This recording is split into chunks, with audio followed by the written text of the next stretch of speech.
Hello and welcome to Lost Love Chronicles. Someone once said, revenge is a dish best served cold. My mind wandered as I sat in the 24-hour dinner. I had been sitting in the booth near the window since 2 a.m. It was now 5 a.m. My mind was turning over and I just couldn't sleep, so I sat in the dinner drinking coffee. In my briefcase was the private detective's report. It detailed all the times my loving wife had cheated on me in the last 6 months. It also contained video and 8 by 10 photos of these events. It was a very thick folder. I was waiting for my lawyer's office to open. I had the first appointment of the day. As I sat there, I thought about my life. When I was 10 and my sister was 6, they took us out of class one afternoon. We were taken to the principal's office. There sat my Uncle Vito and his wife. Our mother and father had been killed in a traffic accident that morning. They were here to take us to their home. My Uncle Vito and his wife were not really relatives of ours. Uncle Vito was actually my mother's godfather, but he was all the relation we had. And he was making sure that my sister and I had a loving home to go to. Actually, Uncle Vito didn't have a home. He had an estate. But as a kid, I didn't understand the difference. Uncle Vito's house was on 20 acres of lush grass in the best part of the county. There were barns with horses, a huge pool, guest house, and much more. The whole estate was surrounded by a huge wall. There even was a gate across the driveway with an armed guard. There were also armed guards walking the wall. Uncle Vito liked his privacy. I didn't know it then, but Uncle Vito was the head of one of the largest crime families in the U.S. Because of his security, rivals just couldn't get to him. But they did arrange for my mother's and father's accident. It was meant to be a message to him. I found out later, there was a terrible price paid by attacking Vito's family. Within the next 2 years, everybody associated with that crime syndicate and their friends and families disappeared. Uncle Vito had sent his return message. He annexed their businesses. My sister and I grew up in that wonderful home. We were surrounded by friends and family. We looked upon our cousins as if they were brothers and sisters. We were a family. Once done with my schooling, I had an MBA, and I was working at a small company my uncle seemed to own, although I couldn't actually find any paperwork that indicated he did. One day, he called me into his study and asked me to do him a favor. It seems that he had been accessing my progress over the last few years and felt I was ready for more. He had just come into possession of a small restaurant in the suburbs.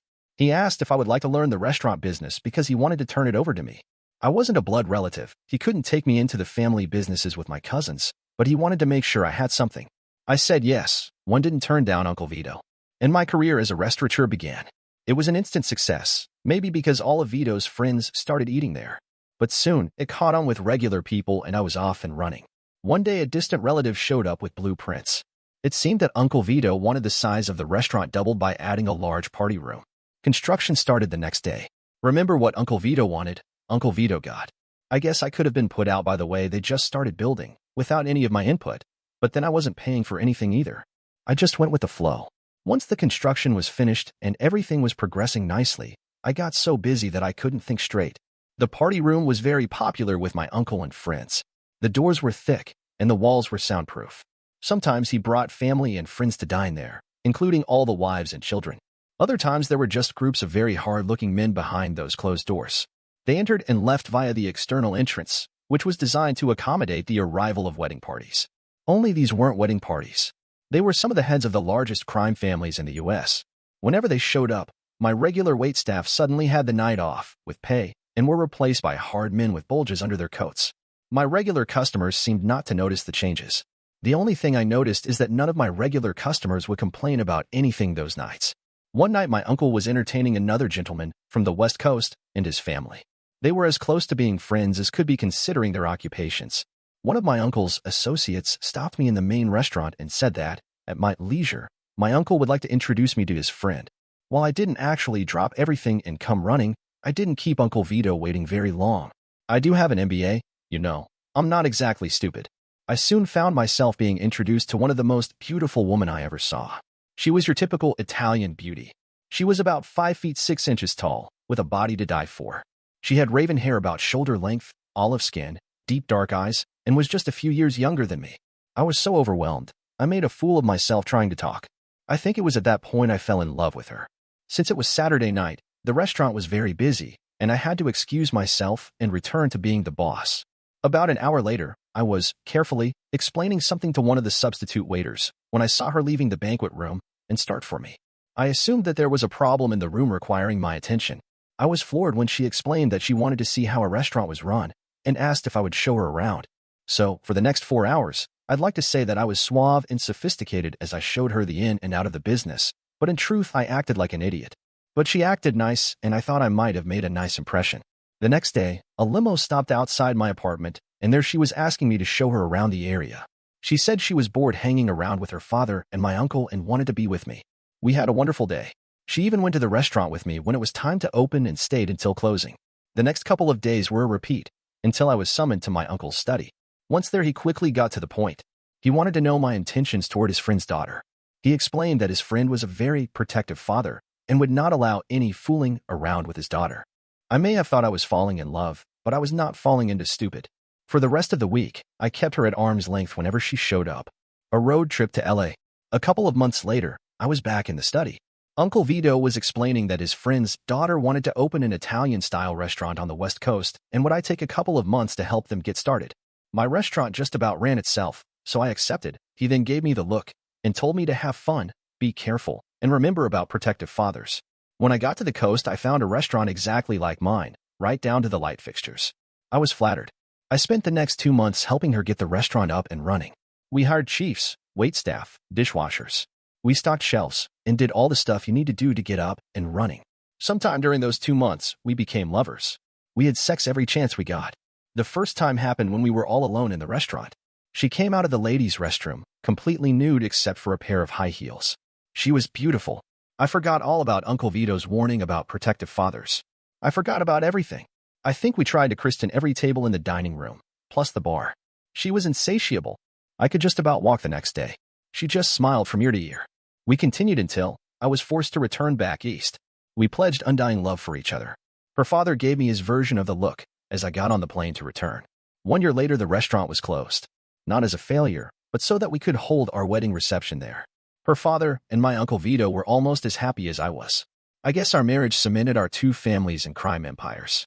We decided to live back east, and a manager was selected for her restaurant. She went back to the West Coast 4 to 5 times a year to check on the operation of her little restaurant. We had a great life together. 5 years later, I was just about as happy as I ever expected to be with a loving wife and twin daughters. It was then my life fell apart. I was again summoned to my uncle's study.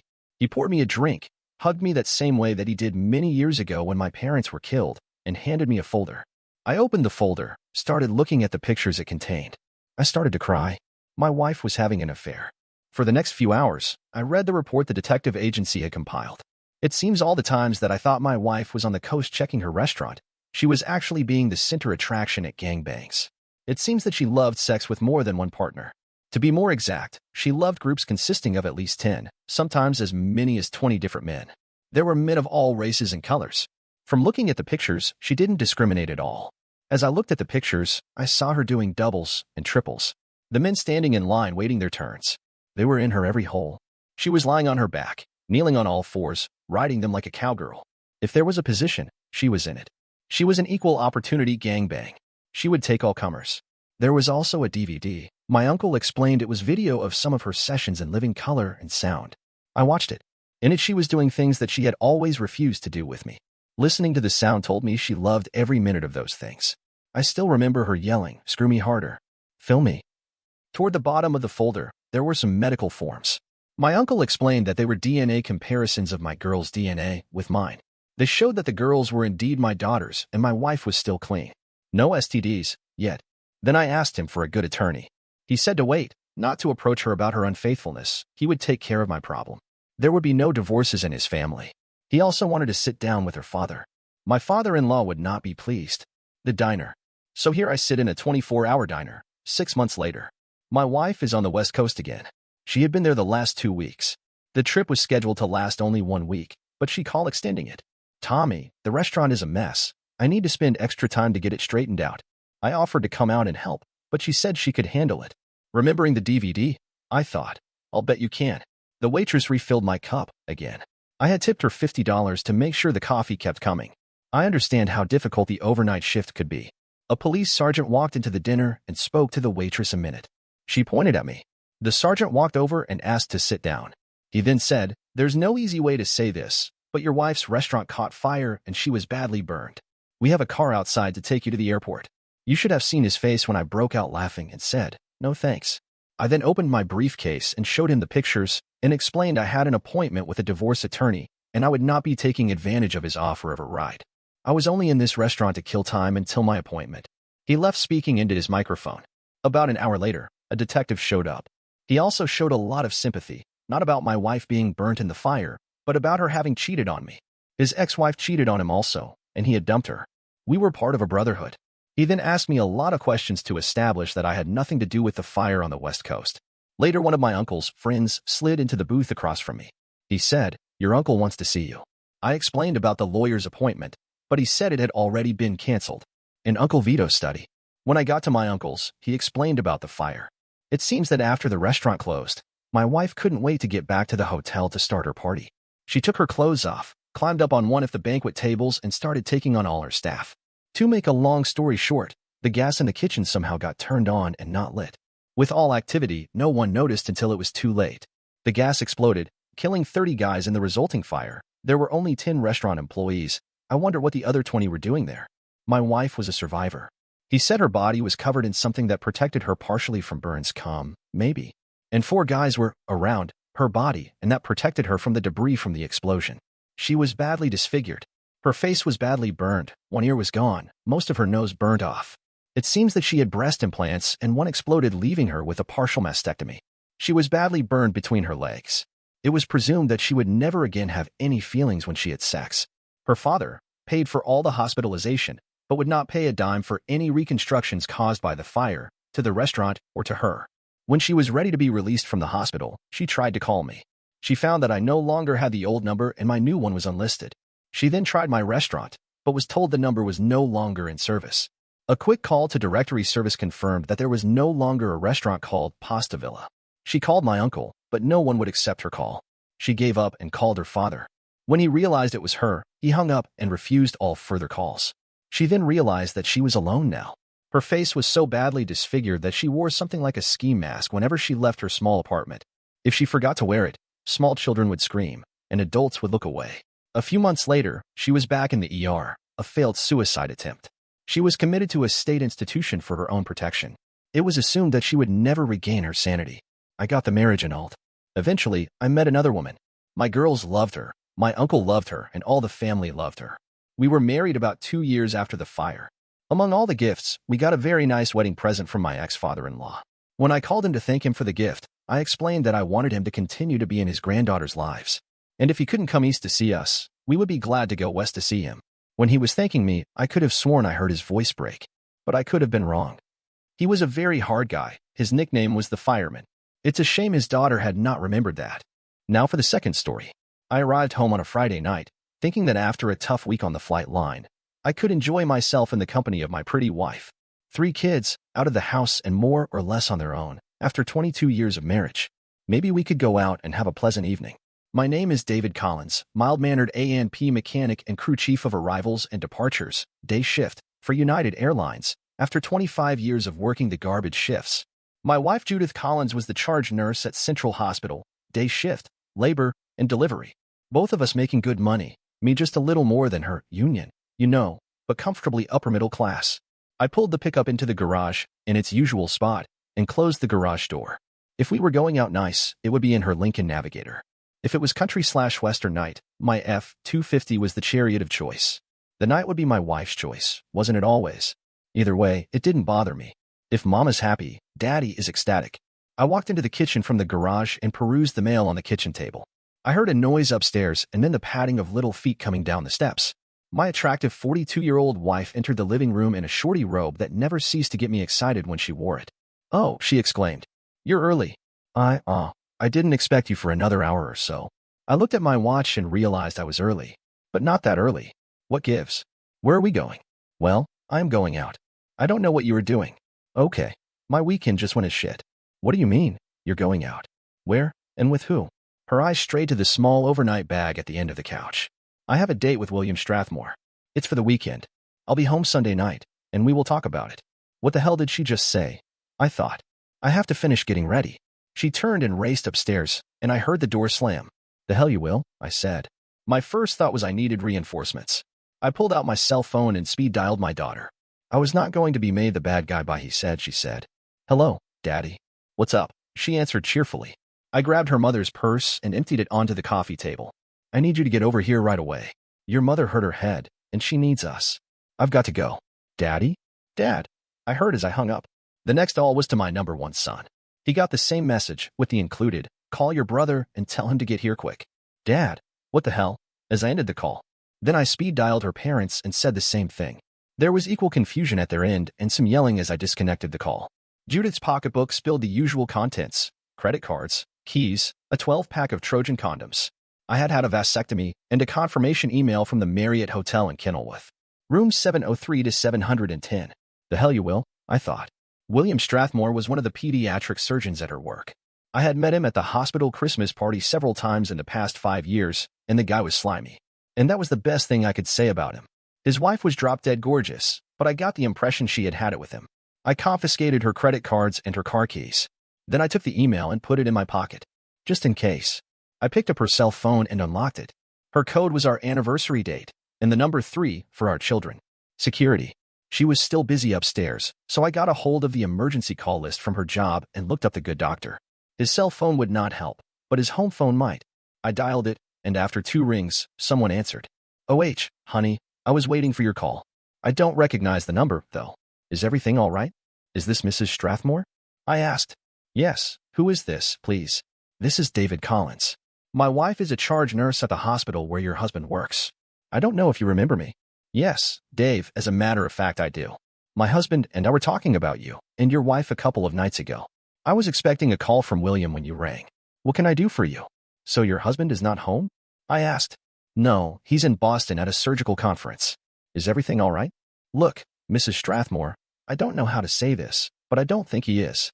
I just had a confrontation with my wife, and she told me she was going out on a weekend at the Marriott in Kenilworth, ending on Sunday night." "What? What are you saying?" "I think we are both being lied to. I have an email confirmation for the rental of 7 adjoining rooms on the 7th floor from today through Monday. I saved your number, Mr. Collins. Let me get back to you." I had had enough of this bullshit. I looked on the emergency call list and found the listing for the head of HR at the hospital, Corinne Adams. I knew her. She and my wife were good friends. I knew her husband. He was a police detective sergeant. I dialed her cell. Almost immediately, she answered. "Hello? Who is this?" "Corinne, this is David Collins, Judith's husband." I heard, "Oh, shit," under her breath. "Yes, Dave, what can I do for you?" Definitely rattled. "I think there are some improprieties going on between Dr. Strathmore and my wife, and I want it investigated and stopped." "I'm sorry, Dave, I can't talk now. I have to go." Click. Wow, that was weird. Almost instantly, Judith's cell phone rang. On the 3rd ring, with my stomach churning, I answered it. Without waiting for me to say anything, the caller started. "Judith, he knows. He knows. Everything. What did you say to him?" Then I shit on her parade. "Not everything, Corinne. But I'm getting closer." The shrieking gasp for breath on the other end was most enlightening. "Goodbye." Click. I immediately looked up her home phone and dialed it. 4 rings and a man answered. "Look, I don't want to upgrade my cable service." "Jerry, it sounds like you're having a bad day." "Who is this?" "Dave Collins, Judith's husband." "Yeah, nothing but sales calls and spam." "What's up, Dave? Is Corinne at home?" "Nah, I'm babysitting this weekend. Corinne's at a team-building weekend sponsored by the hospital, down in Philly." "Why do you ask?" I took a deep breath and told him everything I had learned and suspected. And I suspect there are more than the 3 of them involved. There was silence on the other end. "Are you thinking what I'm thinking?" "I don't know what I'm thinking, but I know one thing. She isn't leaving here tonight, even if I wind up in jail. I'll get back to you if I find out anything. Don't do anything stupid." Jerry was a cop, and I could hear the wheels turning. Then Judith came down the stairs looking like a high-priced call girl.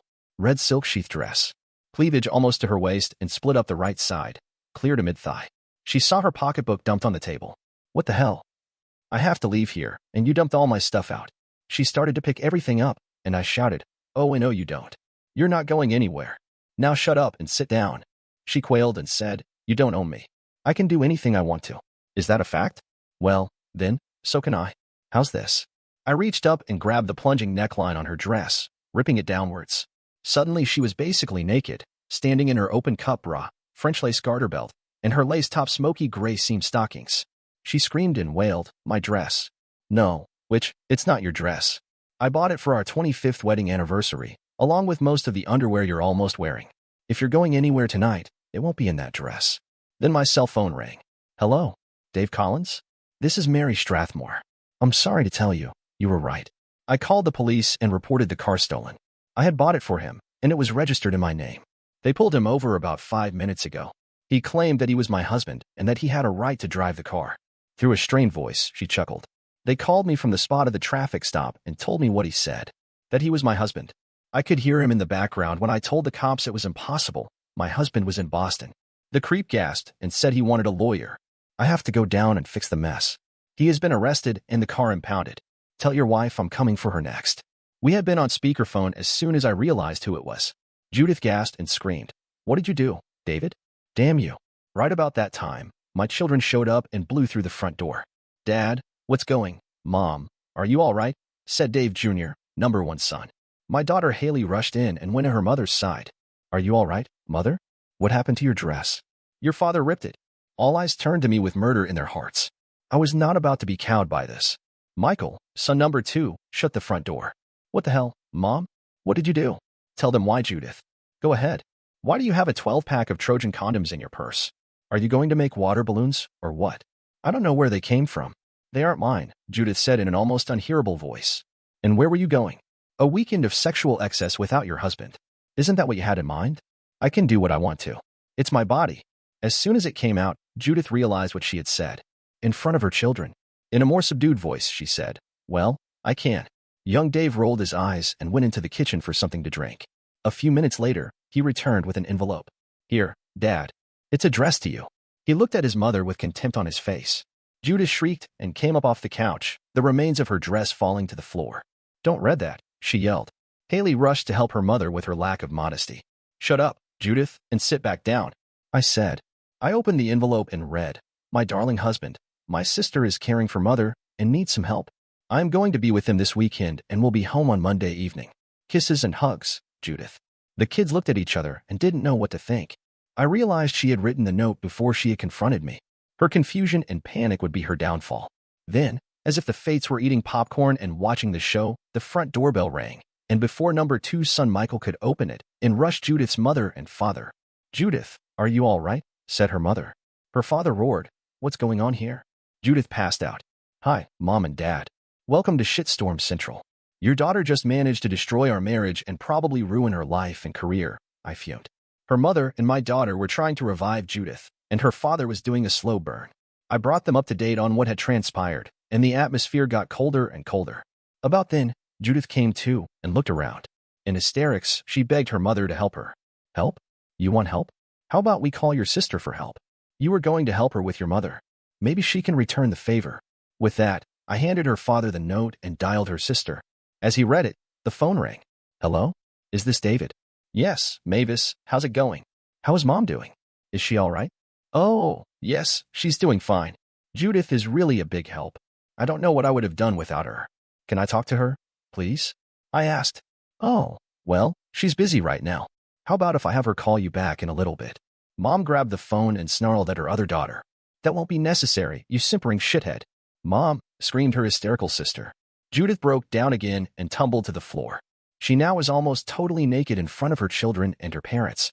Don't bother checking on my health again, Mavis. She ended the call amidst strangled screams from daughter number 2. About that time, my phone rang again. Hello. I answered. David? This is Jerry. He sounded like I felt. You were right. I got a search warrant for the 7 rooms at the Marriott. We raided them based on the missing persons warrant I had sworn out and found 12 other individuals, including my wife. 3 male doctors, for female nurses, and 1 other female HR team member. And my wife. I'm sorry, Dave. Really sorry. So am I, Jerry. But it is what it is. Thank you. I turned to my soon-to-be ex-wife. Get upstairs and put some decent clothes on. Then get out of my house. She dragged her sniveling bum to a standing position and turned to go upstairs. She stopped and said, Please don't throw me away like this. Oh, you mean like you threw our marriage away with your, it's my body, I'll do what I want bullshit? I have been tempted like you wouldn't believe. I could have screwed the little waitress at the diner where we used to have coffee after the night shift. I could have had the woman at the Lincoln dealership where we bought the car. Hell, your own sister even came on to me. But I was in love with you, which, and this is the thanks I get. Get out of my life, which. She totally lost it and turned and fled upstairs, losing 1 high-heeled shoe in the trip. Silence ensued in the living room. Then my daughter said, I'll go make sure she doesn't do anything stupid, Daddy. Otherwise, I won't be able to be disappointed with her for the rest of my life. She came downstairs about 30 minutes later with a suitcase, dressed in jeans and a sweatshirt. Her makeup and hair were a disaster. My oldest son stopped her on her way out. "Don't worry, Mother. Adrian and I will schedule the wedding so that it won't interfere with one of your sex fests. Not that you'll get an invitation. Maybe Dad can bring a new girlfriend." Adrian was Dave's serious girlfriend, but we didn't know how serious. Until now. Judith had stopped at the front door and lost it. Her mother ushered her out. Her father turned to me. "Anyway, past all this? She obviously needs some help, but it doesn't seem like anything happened. She can talk to my lawyer about it. Remember, son, she loves you." I looked him square in the eye and said, "Funny way of showing it." The funny thing was that they all threw the same shit out. Consenting adults, not doing anything wrong until they got caught. Then it came to light that the good doctor had used a company, hospital, credit card to rent the rooms and pay for the booze and food for the weekend party. The hospital tried to dodge the publicity, but 8 of the participants were listed as being on the clock or at some bogus official seminar or hospital function. When this came to light, several marriages exploded. This was not the first party, but it sure was going to be the last. I filed for divorce, but I'm basically a mild-mannered aircraft mechanic. Remember? And I loved her more than my luggage, as the movie line goes. So, I let it drag while she went to counseling. The kids were there for me and thought that at least I was making an effort. But it hurt so much, and it just came out of the blue. How could I have been so blind? United Airlines was very sympathetic, and I got extended medical leave. She lost her job, along with everyone else involved. The good doctor was let go, and then sued and prosecuted. Corinne lost her job, as did her number 2. A severe nursing shortage occurred, and several doctors' positions opened up. My wife was the last recruited member of the sex club, as they were looking for some fresh meat. She had been noticed for quite a while, and Corinne worked on her, saying she owed it to herself, that it was a lot of fun, I would never know, and, besides, lots of husbands got off on their wives screwing other men. It took 6 months, but they finally convinced her. It took more than a year, but I got divorced. I sued the hospital and Dr. Strathmore. I had to get in line behind his wife's divorce suit, but I was ahead of the other aggrieved parties. Between the 2 of us, we cleaned him out. I took my settlement and divided it equally amongst the remaining husbands and wives. The hospital was not so lucky. We settled out of court for 6 figures in a sealed settlement. The rest of the plaintiffs got a total of 7 figures in sealed reparations. My sister-in-law was not welcome anywhere. I don't know if her parents talked to her yet. I was lucky with the outcome, the way it all came out. The fact that my mind hit on all 8 cylinders during the whole incident. And the support of my kids and my friends. I didn't think I had taken my marriage for granted, but maybe I did. About 8 months into the shitstorm, I braced the doctor coming out of a gym he attends. I beat the living dog shit out of him, breaking 3 fingers and crushing one of his balls. His good looks no longer exist. Lucky for me, I was in the company of a police officer at the time. So, life goes on. I informed him that he should have worked for a living. Maybe he could have put up a better fight. Yeah, I know, very tacky. Tough. Don't mess with my wife, and I will remain mild-mannered. Dear listeners, please share your thoughts in the comments section below and don't forget to like, share, and subscribe.